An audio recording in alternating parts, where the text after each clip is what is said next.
오늘 하나님께서 우리에게 주신 말씀을 같이 보겠습니다. 요한복음 21장 15절부터 19절까지의 말씀을 같이 보겠습니다. 신약성경 요한복음 21장 15절에서 19절까지 말씀을 같이 교독하도록 하겠습니다. 제 성경은 163쪽에 있습니다. 한번 찾아보시죠. 네, 요한복음 21장 15절에서 19절까지의 말씀을 같이 보도록 하겠습니다. 다 찾으셨나요? 네. 다 찾으셨으면 같이 말씀을 우리 교독하도록 하겠습니다. 제가 먼저 15절 읽겠습니다. 그들이 아침을 먹은 뒤에 예수께서 시몬 베드로에게 물으셨다. 요한의 아들 시몬아, 내가 이 사람들보다 나를 더 사랑하느냐? 베드로가 대답하였다. 주님, 그렇습니다. 내가 주님을 사랑하는 줄을 주님께서 아십니다. 예수께서 그에게 말씀하셨다. 내 어린 양떼를 먹여라. 예수께서 두 번째로 그에게 물으셨다. 요한의 아들 시몬아, 내가 나를 사랑하느냐? 베드로가 대답하였다. 주님, 그렇습니다. 내가 주님을 사랑하는 줄을 주님께서 아십니다. 예수께서 그에게 말씀하셨다. 내 양떼를 쳐라. 예수께서 세 번째로 물으셨다. 요한의 아들 시몬아, 내가 나를 사랑하느냐? 그때 베드로는 예수께서 내가 나를 사랑하느냐 하고 세 번이나 물으심으로 불안해서 주님께서는 모든 것을 아십니다. 그러므로 내가 주님을 사랑하는 줄을 주님께서 아십니다. 하고 대답하였다. 예수께서 그에게 말씀하셨다. 내 양떼를 먹여라. 내가 진정으로 내게 말한다. 내가 젊어서는 스스로 띠를 띠고 내가 가고 싶은 곳을 다녔으나 내가 늙어서는 남들이 내 팔을 벌릴 것이고 너를 묶어서 내가 바라지 않는 곳으로 너를 끌고 갈 것이다. 같이 읽겠습니다. 예수께서 이렇게 말씀하신 것은 베드로가 어떤 죽음으로 하나님께 영광을 돌릴 것인가를 암시하신 것이다. 예수께서 이 말씀을 하시고 나서 베드로에게 나를 따라라 하고 말씀하셨다. 아멘. 4월을 여러분 어떻게 보내고 계신지 모르겠습니다.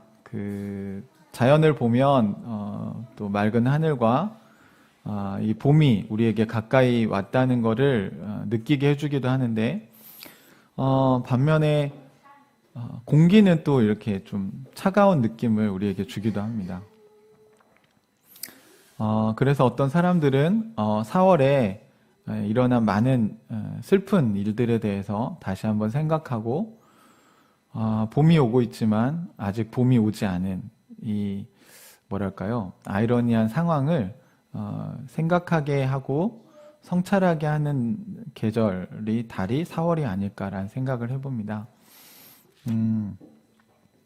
4월에 우리나라 역사에도 참 많은 일들이 있었어요.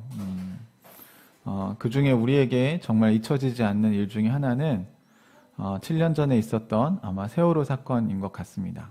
지난 한 주간 많은 사람들이 이 세월호를 다시 한번 생각하고 추모하고 또 이 사회가 여기서 이렇게 끝나서는 안 될 거라는 생각들을 다시 되새겨 본 것 같습니다. 저에게도 마찬가지였던 것 같고요. 이 땅에서 일어난 일들을 곰곰이 묵상해 보면 이 세월호 사건은 정말 생각하면 생각할수록 너무 끔찍한 사건이라는 생각이 듭니다. 제가 이야기하지 않아도 여러분이 그 장면들을 진짜 라이브로 다 중계가 됐고 사건들에 대해서 여러분이 이미 알고 계실 거라고 생각이 듭니다.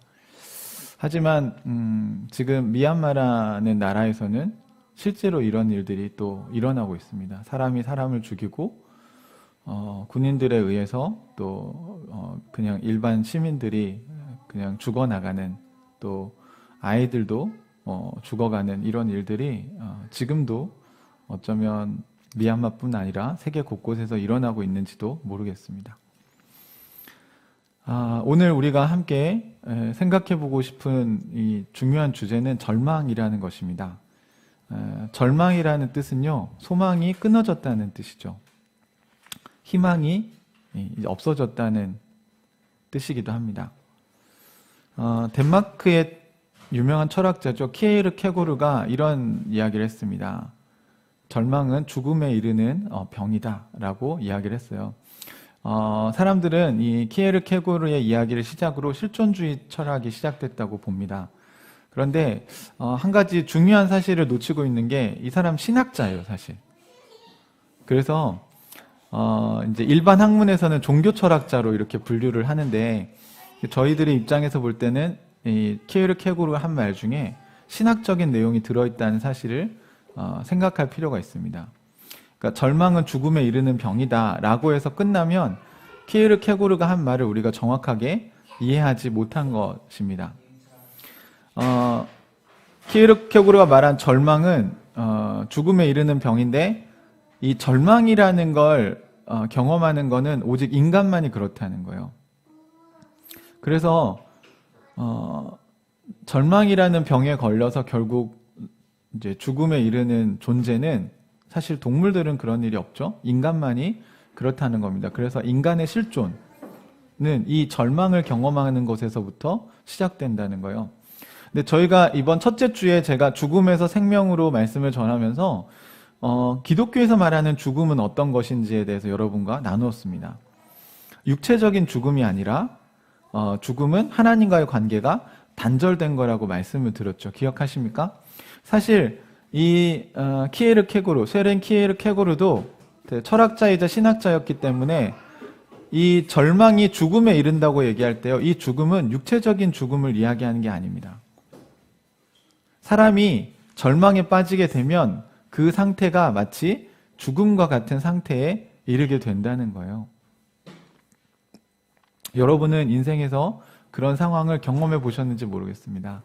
마치 사방이 꽉 막힌 담으로 둘러싸여져 있고 더 이상 내가 동서남북 어디로도 내가 이것을 해결하고 나갈 수 있는 길이 잘 보이지 않을 때,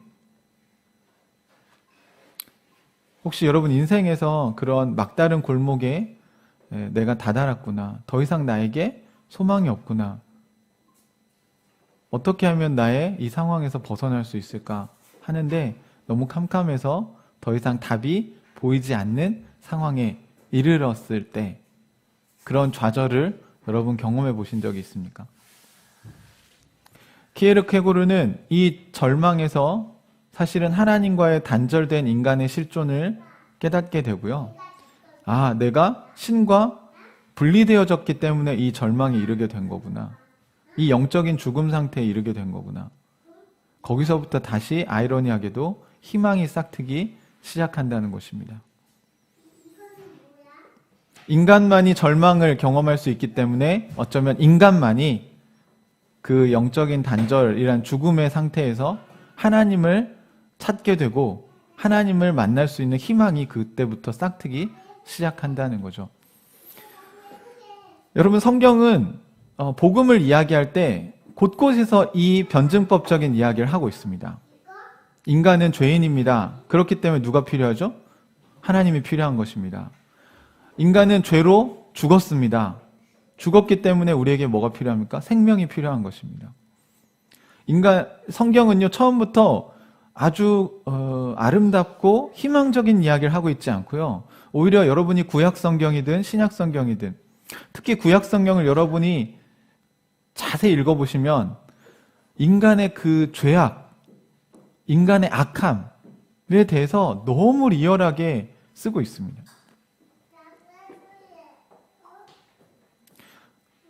우리가 지금 겪고 있는 이 많은 고통의 문제들이요, 오늘날에 와서 새로 생겨난 문제들이 아니에요. 사실 예전부터 어떤 권력자들은 수많은 사람들을 죽였습니다.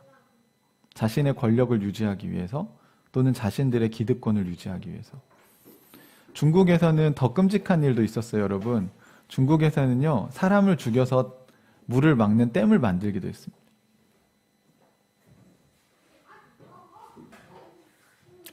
이런 여러분 역사 속에서 그 권력자들이 일반 사람들을 생명을 존중하지 않고 경시한 예들은 엄청나게 많아요. 그러니까 노예는 생명으로 치지 않았어요. 노비는 물건으로 생각했지 사람으로 취급하지 않았습니다. 그러니까 사람이 다르다고 생각했어요. 그러니까 귀한 사람이 있고 그렇지 못한 사람이 있다는 거예요. 여러분은 어떻게 생각하십니까? 그 속에서 여러분 그럼 사람 취급을 받지 못하는 사람들이 겪는 처절한 고통에 대해서 여러분 경험해 보신 적이 있으신가요? 저는 지금 우리가 살아가는 세상도 그렇게 크게 다르지 않다고 생각합니다. 여러분 돈이 없으면 사람 취급을 받지 못하고요. 권력이 없으면 사람 대우를 받지 못하는 건 전 오늘날도 비슷한 것 같아요. 여러분이 최소한의 어떤 경제적인 부가 있기 때문에 어떤 삶의 질을 유지하기 위해서 애를 쓰고 계시잖아요. 그러면서 이 세상은 점점 가난하고 고통받고 있는 사람들에 대한 그 이야기를 볼 수 있는 눈을 차단시켜 버립니다, 여러분. 여러분이 애를 써서 이 지금 우리 주변에 어려움 당하고 있는 사람들을 찾아보려고 노력하지 않으면요, 이 세상 너무 친절하죠. 그런 이야기들 하지 않아요. 뭐 여러 가지 예를 들 수 있지만 KTX 특실에 타고 다니는 사람들은요, 옛날처럼 무궁화호에서 입석에 타서 짐을 들고 가는 사람들을 만나기가 어렵습니다. 예전에는 기차가 다 똑같았어요. 네, 그렇기 때문에 좌석에 앉아있는 사람들이 힘든 물건을 든 어른을 보면 자리를 양보해 주기도 했어요. 예전에는 뭐 이런 거를 크게 구분되어지지 않는 시절이 있었습니다. 물론 약간의 구분은 있었죠. 하지만 지금은 KTX를 타는 사람들과 무궁화호를 타는 사람들은 아예 기차 자체가 달라요. 저도 무궁화호를 타본 지가 되게 오래된 것 같아요. 지금은 자가용을 타고 다니는 사람들은 버스를 타고 다니는 사람들의 삶을 이해하기 어렵습니다. 보지도 않죠, 사실. 그러니까 대중교통을 이용하는 사람들은 가난한 사람들이죠. 차를 살 수 없는 사람들. 그래서 여러분, 버스 노선 하나가 없어지면 그들은 이동하는데 굉장히 큰 어려움을 겪을 수밖에 없습니다. 사랑하는 형제자매 여러분, 지금 우리가 살아가고 있는 세상은요, 하나님이 없는 세상이에요. 그렇기 때문에 계속해서 차별하고 계속해서 사람들을 불편한 것들을 보지 않으려고 하고 부자들은 더욱더 자기들은 고상하게 사는 것처럼 착각하게 만듭니다. 여러분 SNS나 여러분이 하시는 그런 사진 SNS 사이버 공간상에 올라오는 사진과 글들은 다 아름다운 것만 있지 않나요? 정말 이 세상의 처절한 고통과 그 현실, 그 리얼리티, 실존적인 이야기들은 사실 다 빠져 있는 것 같기도 합니다. 실제 우리의 삶이 그렇지 않죠. 아이들과 다투는 실존, 그 다음에 갈등이 일어나는 부부관계, 그리고 실제로 취업이 되지 않아서 고통받고 있는 사람들의 그 고민, 그리고 밥을 제대로 챙겨 먹지 못하는 사람들의 밥상, 이런 사진들은 SNS에 한 장도 올라오지 않아요.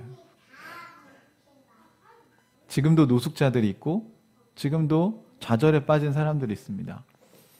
저는 4월 16일이 있는 이번 주를 지나면서 저에게 가장 크게 와닿은 것은 남아있는 세월호 유가족들에 대한 마음이었습니다. 저도 은유 엄마를 떠나보낸 다음에 그 진도 팽목항에 다녀온 적이 있습니다. 그때 제가 받았던 느낌은 뭐였냐면 더 이상 이 유가족들이 겪는 사별의 고통을 제가 이해하려고 애쓰지 않아도 이제는 제가 그걸 공감할 수 있게 되었다는 사실입니다. 그 좌절과 절망을 경험해보지 않은 사람이 희망을 이야기한다는 것은 어불성설이기도 하죠. 사실 키에르 케고르는 그 얘기를 하고 싶었던 거예요. 절망을 경험해본 사람만이 예수 그리스도라는 희망을, 그 가치를 찾게 되고 고마워하고 감사하게 된다는 것입니다. 여러분, 이 땅에 소망이 있습니까? 없어요, 여러분. 그 당연한 거예요. 그건 여러분이 굉장히 실존적으로 잘 보는 겁니다. 그런데 거기서 끝나면 여러분 결국 절망하게 되고, 절망은 결국 뭐에 이르게 해요? 죽음에 이르게 합니다, 여러분. 여러분의 영혼도 죽고요. 여러분의 감정도 죽고요. 그리고 여러분이 맺고 있는 관계들도 다 죽어나갑니다. 사람들은 그것을 외면하고 싶고 회피하고 싶기 때문에 쾌락을 추구하는 것 같아요. 그리고 열심히 일 중독에 빠지기도 하고요. 지식을 추구하는 사람도 있고요. 또 이성관계를 추구하는 사람도 있고요. 게임을 추구하는 사람도 있고, 영화나 드라마나 자기를 어떻게든 환기시킬 뭔가, 또 약을 먹기도 하죠. 그 죽음, 절망이라는 죽음에서 벗어나기 위해서 몸부림치고 살아가는 게 인간의 실존이고, 그렇기 때문에 그 인간들만이 유일하게 하나님과 관계를 회복하고자 하는 희망을 찾고 있다는 거예요. 죄인이 아니면 예수님의 죽음은 의미가 없죠. 성경 곳곳에서 그 얘기를 합니다. 건강한 사람은 의원이 필요가 없습니다. 병든 자라야 필요하다고 얘기하죠. 그러면 여러분, 우리는 건강한 사람도 있고 병든 사람도 있지만 예수님이 그 얘기를 하실 때는요, 모든 사람은 병들었다는 얘기를 하는 거예요. 이 세상을 제대로 들여다보면 하나님이 없는 모든 사람이죠. 아직 하나님을 발견하지 못한 모든 사람은 이 땅에서 소망을 찾을 수 없는 상태, 절망에 빠져 있다라는 것입니다. 여러분, 우리가 복음을 전하시려면 이 이야기를 먼저 해야 돼요. 이 세상의 실존에 대해서 처절하게 얘기해야 됩니다. 정말 떠올리기도 끔찍한 사실이지만 여러분, 세월호 사건은요, 304명의 그 배에 갇혀서 죽어가는 장면을 라이브로 중계한 정말 말도 안 되는 정말 참사였습니다. 어떻게 그걸 보면서 우리가 웃고 그것을 보면서 유가족들을 조롱할 수 있습니까? 여러분, 정말 인간성이 상실된 거 아니에요? 그런 사람들과 함께 살아간다는 게 얼마나 절망스럽습니까, 여러분? 여러분, 이게 멀리 있는 이야기가 전 아니라고 생각해요. 지금은 여러분의 아이들이 그런 일을 겪지 않았지만 지금 많은 중고등학교 청소년 아이들이 학교에서 왕따를 당하거나, 우리나라 자살률이 세계 1위인 거 아시죠? 왜 그런 일이 일어날까요? 왜 아이들은 절망하고 심지어는 자기의 목숨까지 끊는 일을 하게 될까요?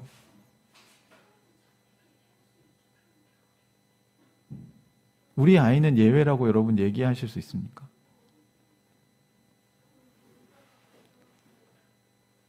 우리는 세월호에 타고 있지 않았기 때문에 괜찮다고 얘기하실 수 있나요?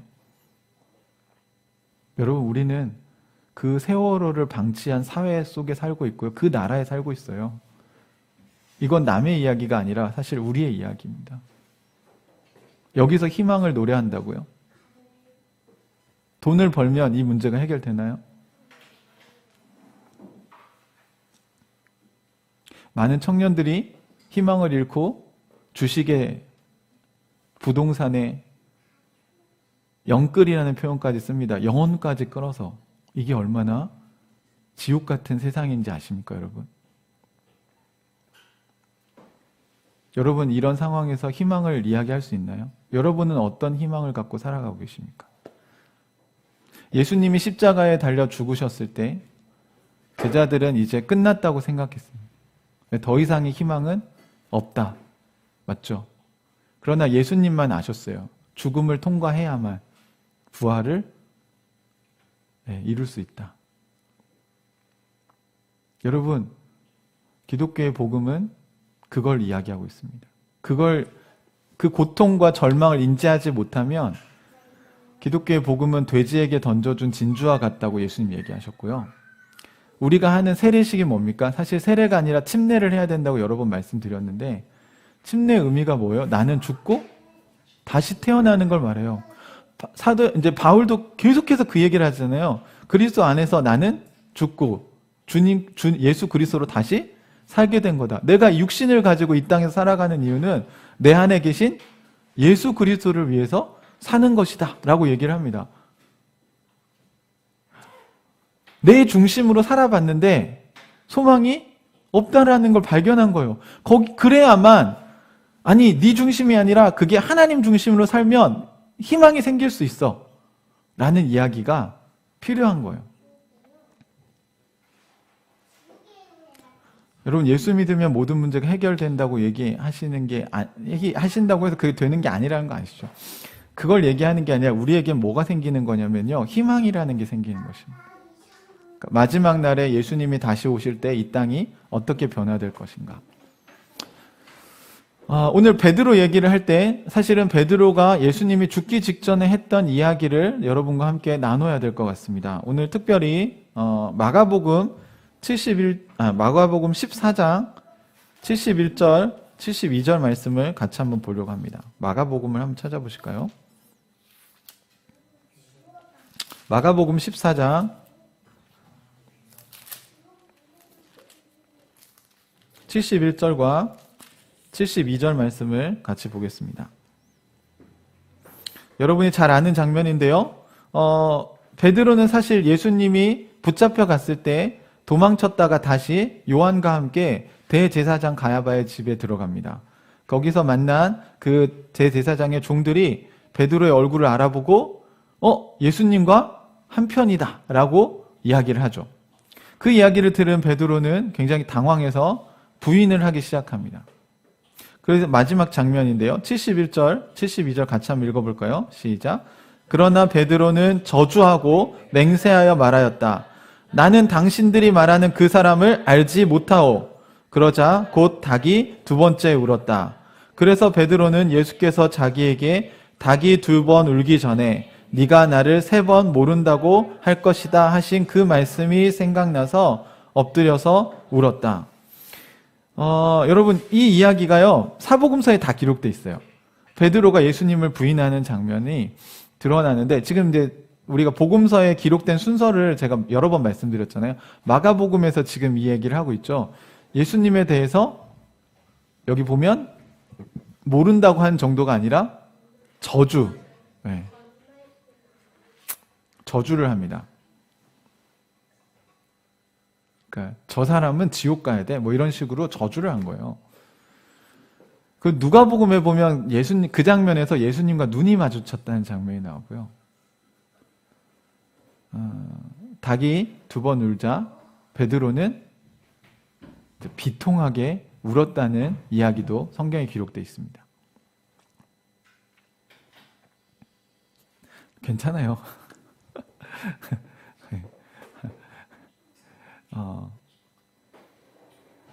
여러분, 베드로의 심정이 어땠을 것 같으세요? 베드로는 아이러니하게도요, 예수님이 너가 날 부인할 거야 라고 먼저 얘기하셨을 때 무슨 소리입니까? 제가 목숨 걸고 주님을 따라가겠습니다. 누가복음에 요한복음인가 보면요, 그 장면을 대비시켜 놨어요. 베드로가 예수님이 잡혀갈 때 그 대제사장의 종 말고의 귀를 자르는 장면 있잖아요.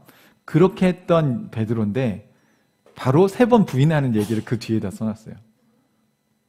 그러니까 예수님을 위해서 나는 죽을지언정 예수님 제가 당신을 모른다고 하지 않을 겁니다 라고 얘기했던 베드로가 또 예수님이 잡혀가려고 할 때 칼을 들고 나서서 그 제사장의 종의 귀를 자르면서 그 맞섰던 베드로가 예수님을 세 번 모른다고 하는 정도가 아니라 마지막엔 예수님을 저주하면서 맹세까지 하게 됩니다.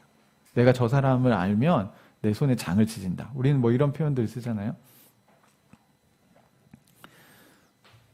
그랬는데 예수님과 눈이 마주쳤고 또는 닭이 울었을 때 예수님이 네가 나를 모른다고 세 번 부인할 거야 라고 한 말이 떠올랐어요.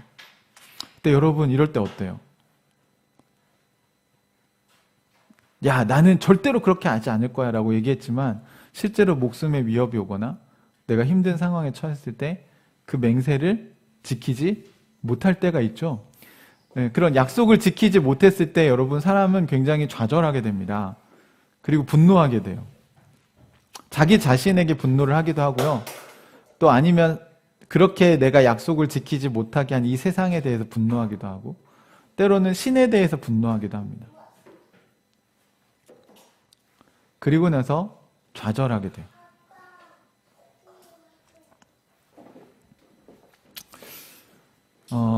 저에게 찾아온 절망 속에서 제가 느낀 건요, 제가 더 이상 어떻게 되돌릴 수 없다라는 것이었습니다.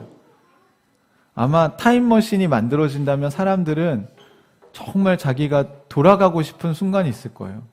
인생에서 꼭 그 순간으로 돌아가서 그때의 선택을 다시 바꾸고 싶은 순간들이 있을 거예요. 그런데 여러분, 그게 가능해요, 불가능해요? 불가능하니까 우리는 뭘 안고 삽니까? 네, 후회와 그 다음에 좌절을 경험하며 살아갑니다. 돌이킬 수 없어요. 우리는 그것을 받아들여야 합니다. 우리는 인생을 살다 보면 실패하기도 하고 좌절하기도 해요. 우리는 받아들일 수 있어야 돼요. 이거 용기가 필요합니다. 나의 그 절망적인 상황을 받아들이는 용기. 성경은 예수님의 십자가를 앞두고 배신한 두 명의 제자를 대비시키고 있습니다. 가룟 유다와 베드로죠. 가룟 유다에게도 예수님은 기회를 주셨어요. 그리고 나를 팔자가 여기 있다고 최후의 만찬 때 얘기를 하셨고, 이 그릇에 손을 넣는 자가 그다라고 얘기하시면서 누군지 알려주셨어요. 제자들은 그렇게까지 생각을 못했는지 그게 너무 충격적인 얘기라서 설마 제자 중에 예수님 팔 사람이 있겠어 생각했을지 모르겠지만, 가룟 유다는 여러분 성경에 보시면 이미 그 마음에 그 마귀가 들어갔다는 건요, 마귀가 막 꼭두각시처럼 지배했다는 게 아니고 마귀의 생각을 받아들였다는 거예요. 마치 아담과 하와가 뱀이 이야기를 하고 하나님이 얘기를 했잖아요. 정령 죽으리라. 뱀은 안 죽어. 이렇게 했을 때 결국 인간은 뭐예요? 거기서 선택을 하는 거죠. 근데 가룟 유다는 어떤 걸 선택했다는 거예요? 예수님을 팔기로 선택한 거예요. 그게 이스라엘을 위한 거다라고 자기는 믿은 겁니다. 하지만 예수님은 그게 아니라는 걸 얘기해 주셨고요. 너에게 그게 유익하지 않아. 차라리 안 태어났으면 나았을 걸. 라고 얘기한 게 뭐예요? 그거는 예수님은 가룟 유다의 그 생각이 가룟 유다의 인생에 아주 치명적인 거라는 거를 얘기해 준 거예요. 예수님은 최후의 만찬에서 가룟 유다가 그 자리를 박차고 나갈 때까지 가룟 유다를 사랑하셨습니다. 그런데 가룟 유다는 자기만 아는 메시지로 얘기를 해준 거잖아요. 제자들은 몰라요. 근데 예수님은 거기서 가룟 유다는 그 마음을 먹고 있었기 때문에 예수님은 가룟 유다가 깨닫게 해주시려고 얘기를 해주신 거예요. 그런데 가룟 유다는 그 메시지를 거부하고 본인에게 사단이 한 메시지를 따라가게 된 것입니다. 반대로 베드로는 어떻습니까? 베드로도 여러분 예수님을 따라갔어요. 예수님의 어쩌면 그 위험한 자리까지, 예수님 재판받는 자리까지 따라갔는데 예수님을 보니까 예전의 모습과 너무 다른 거예요. 예수님이 막 기적을 일으키고 사람들 병을 고치고 귀신을 내쫓고 하실 때 되게 멋있었는데, 지금 겟세마네 동산에서 기도하신 뒤에는 그냥 끌려가서 마치 성경에 이런 표현이 있죠. 도살장에 끌려간 어린 양처럼 그냥 자신의 십자가의 죽음을 그냥 받아들이고 저항하지 않고 있는 예수님을 베드로는 보게 되었습니다. 그때 베드로는 아마 자기 안에 배신감이 들었을지도 모르겠어요. 예수님이 하나님의 아들이고 그만한 능력이 있는데 왜 안 싸우지? 이스라엘의 독립을 위해서 일어나셔야 되는 거 아닌가? 저렇게 끌려가서 힘없이 죽는 게 하나님 뜻인가? 저렇게 살 거면 우리가 왜 저분을 따랐지? 리더라고 따랐는데 리더가 너무 상대 말도 안 되는 주장을 하는, 성경에 보면 고소하는 사람들의 얘기가 하나도 안 맞아가지고 이거는 법정으로 가면 이건 다 무죄인데, 근데 예수님은 그거에 대해서 항변하지 않는 거예요. 뭔가 자기 주장을 해야죠. 나는 무죄입니다. 나는 풀려나야 됩니다. 뭐 이런 걸 변호를 해서 싸워야 되는데 그걸 하고 있지 않은 거예요. 그냥 뭐라고 얘기하든 그냥 묵묵히 있는 겁니다. 아마 베드로는 저항하지 않는 예수님에게 실망했던 것 같기도 해요. 내가 따랐던 메시아가 저렇게 무기력한가? 어쩌면 하나님의 아들이 아닌 거 아니야? 지금까지 한 기적들, 설교들은 다 쇼가 아닐까? 또 하나 베드로에겐 야망이 있었죠. 예수님이 왕이 되면 다들 한 자리 차지하겠다는 제자들 모두가 갖고 있던 야망인데 그들은 예수님을 이용해 먹으려고 했지 예수님의 진짜 제자가 되려고 한 게 아닌 것 같아요. 어떻게 알 수 있냐면 3년 동안 그 교육을 합숙훈련 했는데 마지막에 이제 종강 모임 하는데 그들이 보인 태도는 뭐냐면 예수님 분명히 죽었다가 3일 만에 부활할 거란 얘기를 하셨거든요. 십자가에서 나는 고난받고 죽을 거야 얘기를 하셨어요. 근데 그걸 기억하는 제자가 한 명도 없어요. 다 뭐만 있냐면 예수님은 메시아, 예수님은 그리스도, 예수님은 왕이 되실 거야. 예수님은 마지막 6월절에 입성하실 때 열렬한 사람들의 군중들의 환호, 마치 선거 유세할 때 대선 후보들을 박수 쳐주고 막 피켓 시위 막 들고 막 하는 그 장면만 이 사람들에겐 기억이 남고요. 다른 건 예수님이 하셨던 얘기들을 다 기억하지 못했어요. 여러분 사람이 그렇습니다. 사람들이요 자기가 믿고 싶은 것만 믿으려고 해요.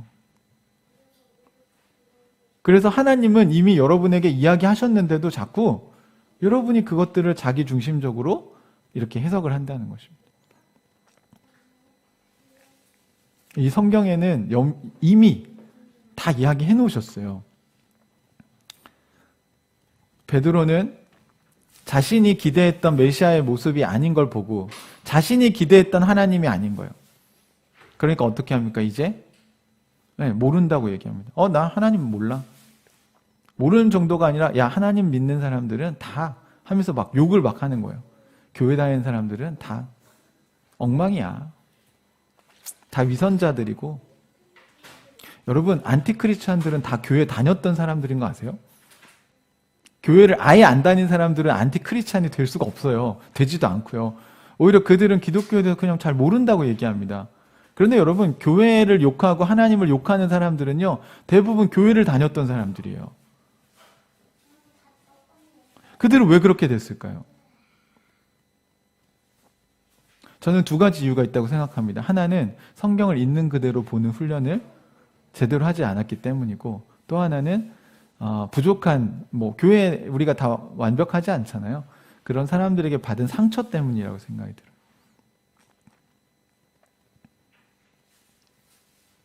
베드로는 예수님을 모른다고 한 정도가 아니라 나중엔 예수님을 저주를 합니다. 그런데 베드로 안에는 또 하나 3년간 예수님과 지낸 그 경험이 다 있잖아요. 그러니까 자기가 너무 화가 나서 자기가 생각했던 하나님이 아니니까 막 욕을 해댔지만 또 생각해 보니까 이것도 아닌 것 같은 거죠. 여러분 이런 후회는요 가룟 유다에게도 있었어요. 예수님이 십자가에 달려 죽고 나자 본인이 잘못했다는 걸 알았고요. 그래서 어떻게 합니까? 내가 의인을 팔아 넘겼구나 라는 걸 깨닫고 돈을 다시 챙겨서 대제사장들에게 갑니다. 그리고 그 돈을 그들에게 던지면서 야 내가 잘 의인을 팔았다 이렇게 얘기하니까 그 대제사장과 그 종교 지도자들 어떻게 합니까? 야 너 이미 계약 끝난 거야. 네가 팔아 넘긴 죄는 네가 감당해 라고 얘기하고 그가 던진 돈으로 사실은 땅을 사서 무덤을 만들죠. 근데 가룟 유다는 그 순간에 어떤 선택을 했습니까? 그 절망적인 상황에서 본인이 잘못한 거 알았어요. 근데 그는 스스로 목숨을 끊는 일을 선택했습니다. 물론 여러분 이거 보면서 자살하면 지옥 간다 이런 얘기를 쉽게 하는 거는 사실 성경이 말하는 메시지는 아닙니다. 하지만 가룟 유다는 잘못을 했어요. 그러니까 자기 중심적으로 그걸 판단한 거예요. 그리고 여러분 그 책임을 내가 질 수 있나요, 없나요? 못 지죠. 그거 어떻게 돌이킵니까? 여러분 저도 과거에 많은 순간들이 후회가 됩니다. 그런데 그걸 돌이킬 수 있나요? 없어요. 그거에 대한 책임을 내가 지겠다고 하면 진짜 죽어야 돼요. 정말 술 먹고 막 고통스러워 하다가 내가 왜 그랬을까? 내가 왜 그랬을까? 과거에 대한 후회에 우리가 사로잡히게 되면 절망에 빠지게 되고 결국 죽음에 이르게 될 수밖에 없습니다. 여러분 그 죄책감에서 벗어날 수 있는 방법이 있나요? 없다는 거 다 알아요, 여러분. 그러면 세월호 유가족들이 바라는 건 뭐예요? 애들을 살려내라는 건가요? 그게 아니잖아요. 그때 무슨 일이 있었는지 진실을 알고 싶은 것 뿐이에요. 그런데 뭐가 도대체 감춰야 돼서 그 진실이 밝혀지지 않고 있는가 하는 것이죠.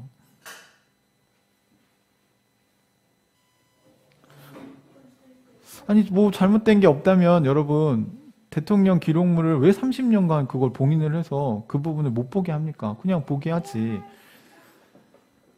뭐 여러 가지, 여러분, 이게 우리가 참 풀리지 않는 이게 문제들이 있고, 우리가 그 문제에 대해서 계속 이 사회의 지도층이 대처하는 그 모습들을 볼 때 절망적인 거예요. 그냥 잘못을 인정하고 회개하면 되는데, 그걸 하지 않고 우리가 덮으려고 하다가 더 큰 절망에 빠지게 되는 것 같습니다. 가룟 유다는 그걸 자기가 책임지려고 했고 결국 자기 스스로 목숨을 끊었습니다. 가룟 유다의 케이스는 잘못된 선택을 한 게 맞아요. 하지만 똑같은 절망에 빠진 다른 사람의 선택이 있는데 베드로는 일단은 죽지는 않았어요. 그리고 베드로는 제자들과 같이 있었습니다. 사실은 베드로가 기록이 돼서 그렇지 제자들도 도망친 건 똑같거든요. 사실 그들 모두가 예수님의 죽음 앞에서 절망했을 것 같아요. 야, 우리가 정말 비겁한 사람들이구나. 그동안 3년간 우리가 예수님 따라다닌 건 뭐였냐. 아마 이럴 때 되게 힘든 것 같아요, 여러분. 제가 이렇게 살아야 됩니다, 이렇게 살아야 됩니다 계속 설교했는데 제가 그렇게 살지 못하는 모습을 직면하게 될 때 그게 제일 괴로워요, 사실. 그런 베드로에게 부활하신 예수님이 찾아오셨습니다. 사실 이런 일은 정말 없는 일이죠. 네, 사람이 다시 부활한다니. 그렇다면 여러분, 죽음이라는 건 끝이 아니라 뭔가 우리에게 새로운 희망을 이야기할 수 있는 거구나. 겨우내에 메말라서 앙상하게 마른 그 가지가 죽었다. 이 나무는 더 이상 꽃을 피울 수 없어. 잎을 낼 수 없을 거야. 라고 생각했는데 우리가 봄이 되니까 우리 주변에 있는 나무들이 정말 신기하게 잎을 내지 않나요? 싹을 틔우지 않습니까? 꽃을 피우지 않나요? 열매를 맺지 않습니까? 사실은 저는 이 사계절의 변화 속에서 이 죽음과 부활이라는 메시지를 하나님이 넣어두셨다고 생각해요. 매년 우리는 사실 이 자연이 죽었다가 살아나는 것과 같은 이 계절의 변화를 보면서 인생이라는 게 그냥 절망으로 끝나는 건 아니구나. 우리가 흔히 표현하는 것처럼 겨울이 계속되는 건 아니구나. 겨울 속에서 뭐가 와요? 봄이 찾아오는구나. 나니아 연대기란 이야기에 보면 아슬란이 떠난 나니아 왕국에 뭐가 찾아오죠? 겨울이 계속됐고 거기는 크리스마스가 없다. 뭐 이런 표현들을 씁니다. 하지만 다시 그 예언이 이루어지고 아이들이 찾아오고 그리고 산타클로스가 등장하면서 얼음이 녹기 시작하고 뭐가 찾아오죠? 봄이 찾아오기 시작하면서 아슬란, 하나님으로 상징되는 그 아슬란 왕이 임하는 것을 보여줍니다. 마치 겨울 왕국에 봄이 찾아오는 것처럼 하나님 나라는 지금 절망으로 얼어붙은 이 세상에 한 줄기 봄으로, 빛으로 이 땅에 봄을 가져오고 있다는 것이에요. 그게 예수님의 중심 사상이었습니다. 예수님이 왜 죽고 부활하셨냐면 그걸 보여주는 거예요. 죽음이 끝이 아니다. 라는 부활의 첫 열매, 첫 번째 케이스를 보여주심으로써 역사적 증거로서 부활을 우리에게 눈에 보이는 증거로 주신 겁니다. 아이들의 죽음으로 끝난다면, 이 세상이 끝이라면 우리는 희망을 노래할 수 없어요. 하지만 그 아이들의 죽음은 결코 끝이 아닙니다. 그렇기 때문에 우리는 희망을 이야기할 수 있습니다. 이 세상이 과연 진실을 밝힐 수 있을까? 그럴 수 없을 수도 있다고 생각해요. 하지만 우리가 그걸 포기하지 않는 이유는 뭡니까? 우리는 그것이 우리가 할 수 있는 최선이라고 믿기 때문입니다. 하지만 설사 이 땅에서 우리가 그 진실을 드러내지 못한다 할지라도 언젠가는 여러분 마치 지붕 위에 있는 사람이 감추어지지 않는 것처럼, 산 위에 있는 그 집이 감추어질 수 없는 것처럼 하나님 앞에서 여러분 모든 진실은 결국 드러나게 될 거예요. 성경에서 여러분 계속 이야기합니다. 하나님은 절대로 억울한 자들을 그냥 두시지 않습니다. 성경에서 말하는 약자는요, 단순히 돈이 없는 걸 가난한 자라고 말하는 게 아니에요. 힘이 없는, 그리고 이 세상에서 억울한 일을 당한 사람들에 대한 이야기를 하는 겁니다. 그 진실은 반드시 밝혀져야 해요. 경제적으로든 아니면 폭력적으로든 인간으로서 누려야 될 그 최소한의 삶을 존중받지 못하고 유린당한 모든 사람들에게 하나님은 희망이십니다. 유일한 희망이십니다. 이 땅에선 더 이상 이루어질 수 없을 수도, 끝까지 우리는 그냥 악인들에게 고통받다 우리의 삶을 마감하는 의인으로 남을 수도 있습니다. 이런 측면에서 성경이 우리에게 행복을 가져다 주는 거냐? 세상의 행복은 절대로 가져다 주지 않습니다. 그런데 여러분, 기독 크리스찬들이 왜 순교당할 때 찬송을 부르면서 자신들의 목숨을 아끼지 않은지 아세요? 그들에겐 부활이라는 희망이 있었기 때문입니다. 이게 끝이 아니라고 믿었기 때문에 이 땅에서 우리가 완벽한 삶을 살지 못하지만 우리는 그 삶을 계속해서 추구하며 살아가는 의미가 있는 거예요, 여러분. 베드로는 예수님을 다시 만났습니다. 요한은 의도적으로 오늘 읽은 15절 바로 위에 14절에 예수께서 죽은 사람들 가운데서 살아나신 뒤에 제자들에게 자기를 나타내신 것이 이번이 세 번째였다고 얘기를 합니다. 우리가 그냥 봐도 도마가 없을 때 한 번 나타나셨고, 도마가 있을 때 한 번 나타나셨고, 지금 베드로가 고기 잡고 있는 갈릴리 바닷가에 다시 나타나셨어요. 이 장면이 가장 어쩌면 부활하신 예수님의 유명한 장면이 아닐까 생각이 드는데요. 이 절망하고 있는 베드로가 얼마나 그 절망이 깊었으면 예수님을 3번 만났는데도 삶을 회복합니까? 못합니까? 못해요, 여러분. 여러분, 진짜 큰 절망을 우리가 경험하면요, 이 우울감과 이 깊은 절망에서 빠져나오는 게 정말 쉽지 않습니다. 저도 그 무기력함과 우울함 가운데 거의 한 2년 정도 세월을 보내봤고, 거기서 빠져나오는 게 지금도 그 과정이라고 저는 생각하지 완벽하게 나왔다고 생각하진 않아요. 하지만 그게 저는 그걸 부끄러워하지 않습니다.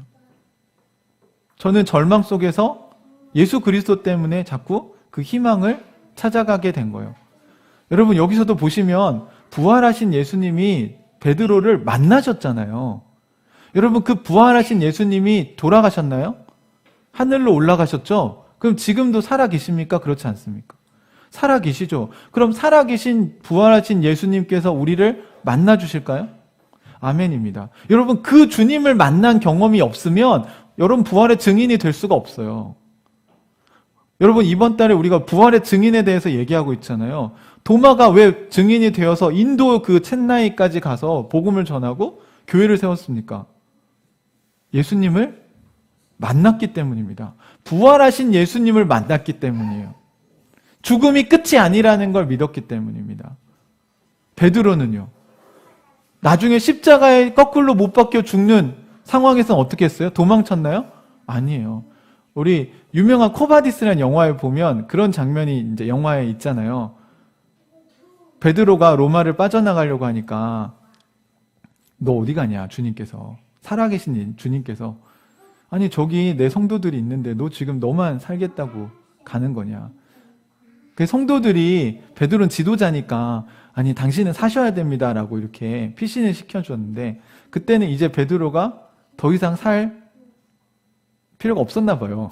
주님이 이제 부르시고 싶었나 봐요. 여러분, 죽음은요, 크리스찬들에게는 저주가 아니라 축복의 통로이기도 합니다. 그 베드로가 어떻게 해요? 주여 어디로 가십니까? 네가 성도들을 버려두고 나가니까 내가 거기로 들어간다. 다시 내가 십자가에 못 박혀야 될 것 같다. 성도들을 위해서. 베드로가 아닙니다, 주님. 그리고 그 노사도인 베드로가 다시 이제 로마로 들어가는 그런 장면이 있죠. 사랑하는 형제자매 여러분, 주님은요 살아계십니다. 지금도 말씀을 통해서 여러분에게 이야기하고 계세요. 여러분이 기도하실 때 하나님은 여러분의 마음속에 이야기하고 싶어 하세요. 내가 너를 사랑한다. 예, 그 사랑한다는 말씀 그 다음에 구체적으로 여러분이 어떻게 살아야 될지에 대해서 이야기하십니다. 그런데 여러분 정직하게 우리 지난주에 정직한 질문을 던져보자고 말씀드렸잖아요. 그러면 여러분에게 주님이 말씀하시지 않나요? 여러분 이 설교를 들을 때 뭔가 깨닫지 않으시나요? 그럼 그 깨달음을 여러분 정직하게 실천해 보셨습니까? 아, 이 주님이 나에게 이런 말씀을 주시는구나. 지금도 부활하신 주님께서 우리에게 말씀하고 계세요. 여러분, 우리가 이 찬양을 부를 때 여러분 그 가사들이 저는 너무 놀랍다는 생각을 해요. 그냥 여러분 부르셨는지 몰라도 지금 우리 마음을 합하여 주님께 나아갈 때다. 근데 시선을 어디로요? 나에게서부터 주님께로 고정시키는 거. 여러분 이 찬양의 가사들이 이 사람들 그냥 썼을 거라고 생각하세요? 뭐 그럴 수도 있겠죠. 그러나 저는 그 사람들은 어떻게 썼을지 몰라도 저는 이 사람들이 이걸 알고 있네. 진짜 살아계신 하나님과 교제하는 게 뭔지 알고 있네. 라는 거를 같이 공감하고 그걸 우리가 함께 노래로 부르는 게 예배입니다. 예수님은 베드로에게 나타나셔서 밥도 해주시고요. 그 다음 뭐 하세요? 네가 나를 사랑하느냐라고 물으시죠. 그래서 베드로의 대답이 뭐냐면 주님, 내가 주님을 사랑하는 줄 주님께서 아십니다라고 얘기해요. 여러분 그게 아무렇게나 할 수 있는 말입니까? 내가 당신을 사랑하는 줄 당신이 알잖아. 이렇게 얘기하는 건 뭐예요? 우리 그 관계에서 이게 확인이 된 거 진심이라는 얘기죠. 그런데 차마 베드로는 아직 무슨 말을 못해요? 옛날같이 주님 사랑합니다 이렇게 나가진 못하는 거예요. 왜요? 자기가 과거에 좌절, 실패를 경험했기 때문에. 예전에는 자기가 대단했죠. 하지만 지금은 뭐예요? 나도 부족한 사람이구나. 나도 실패할 수 있는 사람이구나. 나도 내가 한 말에 대해 책임지지 못할 수 있구나. 라고 해서 이 사람이 겸손해진 겁니다. 그걸 주님이 아십니까? 모르십니까? 아시죠? 다 아세요. 그래서 여러분 이 베드로를 만나는 이 장면이요. 모닥불을 피워놓고 새벽에 예수님이 3번 네가 나를 사랑하느냐고 묻는 게 예수님이 베드로가 예수님을 부인했던 그 장면과 아주 유사한 거 아십니까? 모닥불 피워놓고 사람들이 너 예수님의 제자지? 아니야. 너 예수님 제자지? 아니야. 아닌데 너 갈릴리 말투랑 보니까 예수님 따라다니는 제자 맞는데 그러니까 내가 그 사람하고 관계가 있으면 내가 손에 장을 지진다. 그 사람은 죽어서 마땅한 아주 나쁜 사람이야. 이렇게 막 저주를 퍼부은 거예요. 이 장면이 베드로의 인생에서 사실 쉽게 지워지겠습니까? 내가 그때 왜 그랬을까? 이런 생각 들었을 거예요. 근데 예수님이요. 얄궂게도 그 장면을 똑같이 재현을 하셨어요. 불 피워놓고 모닥불 피워놓고 새벽에. 근데 예수님은 왜 그렇게 하시냐면 그걸 통해서 베드로를 좌절해서 소망으로 옮기시기 위해서 그랬습니다. 그래서 3번 일부러 물어보시잖아요. 오늘 여러분 읽으셨죠? 여러분 보시면 17절에 보시면 예수께서 3번째로 물으셨다. 요한의 아들 시몬아, 네가 나를 사랑하느냐? 그때 베드로는 예수께서 네가 나를 사랑하느냐 하고 3번이나 물으심으로 불안해서 주님 이렇게 덜덜 떨면서 주님께서 모든 것을 아십니다. 이 모든 것에는 뭐도 포함될까요? 자기가 부인했던 것도 포함되고 자기가 욕했던 것도 다 포함되는 거예요. 맞아요. 주님 제가 과거에 배신자였습니다.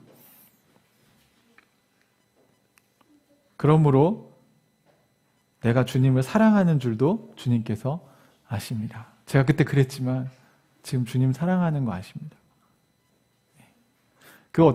그 장면이요. 여기 이제 요한복음에도 나오는데 예수님 부활했다는 소식이 여자들로부터 전해졌을 때 무덤에 뛰어가는 2명이 있는데 요한과 베드로예요. 요한은 무덤 앞에서 스톱하거든요. 베드로는 무덤 속으로 쏙 들어가요. 그러니까 베드로는 자신이 부인했던 거에 대해서 후회하면서 예수님이 다시 살아나시기만 한다면 이 이야기를 하고 싶다. 그때 제가 너무 잘못했습니다. 이게 가룟 유다와 다른 거예요. 여러분 잘못을 했으면요 용서를 구하면 됩니다.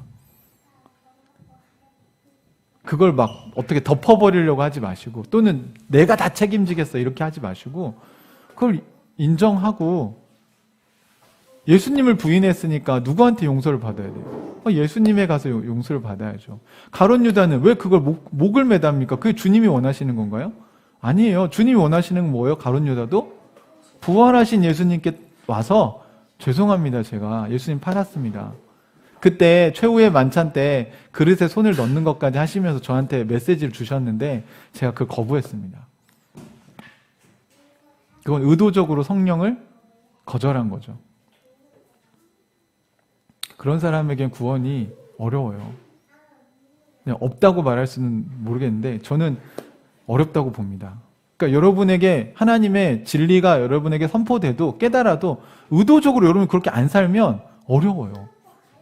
도와주기가 어렵습니다. 모든 게 다 사랑으로 품어야 되는 게 아니냐 저한테 묻지만 그럴 수가 없어요. 아니 사랑해서 얘기해줬는데 안 듣는 걸 어떻게 합니까? 성경에는 심판의 메시지도 있다는 걸 기억하셔야 됩니다, 여러분. 베드로는 그런데 이 예수님의 메시지를 어떻게 했어요? 받아들였죠.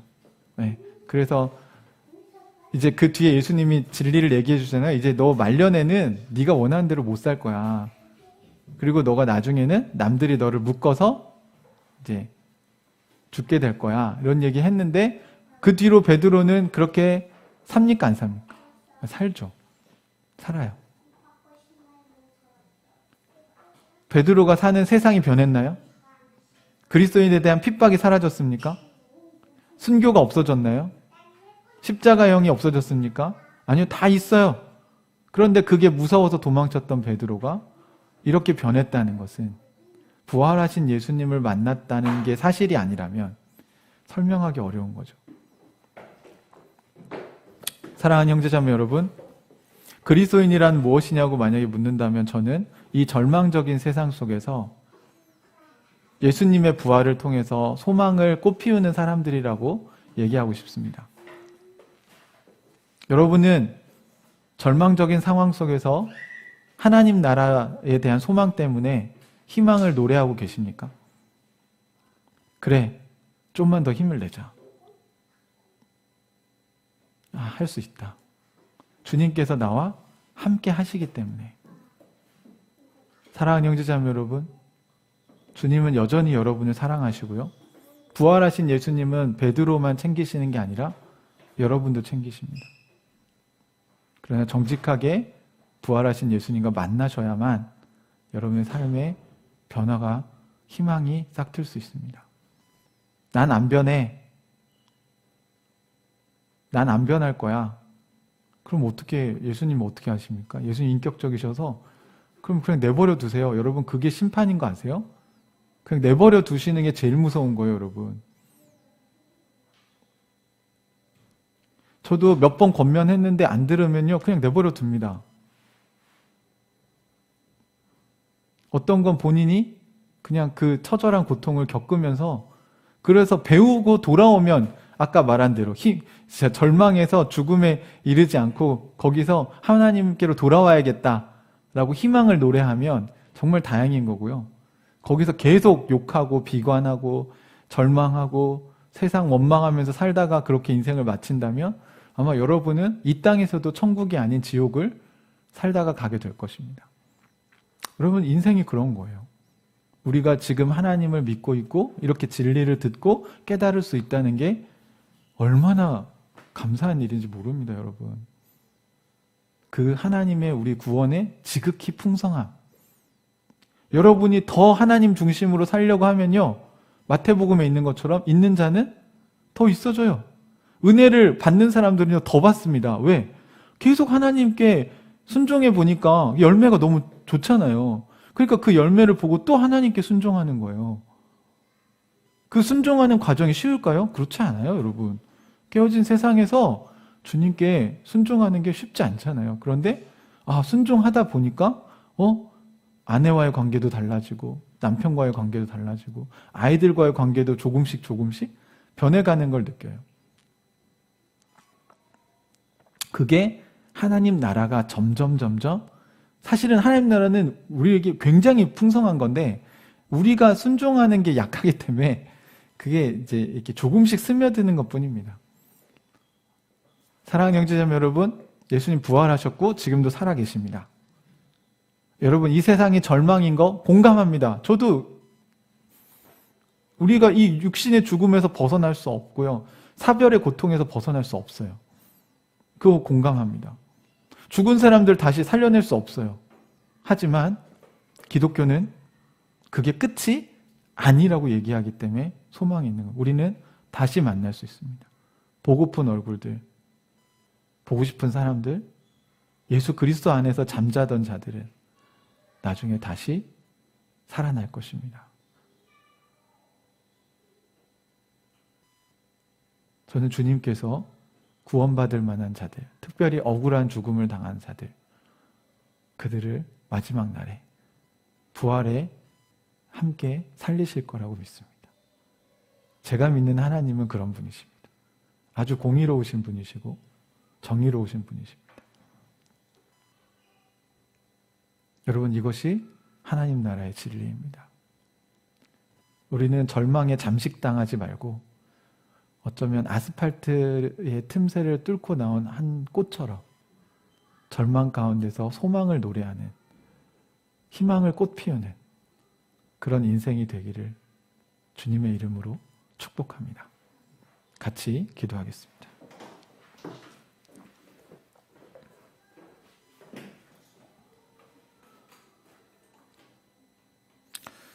사랑하는 형제자매 여러분,